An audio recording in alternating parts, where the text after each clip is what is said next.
Moj brat Fedor Frimeran ubijen je 2013. godine i uvek sam se odazivao, nažalost, ovakvim akcijama.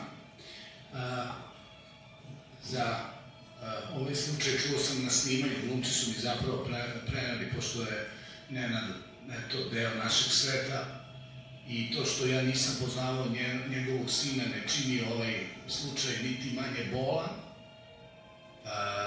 niti manje težak meni samom, ani Boga mi okolini.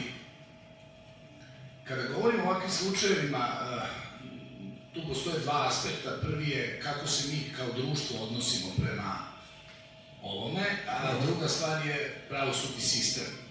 I u oba ta dela postoje brojni problemi koji otežavaju porodici da se pomiri sa ovim gubitkom koji, nažalost, svi mi nosimo u sebi i nosit ćemo do kraja života.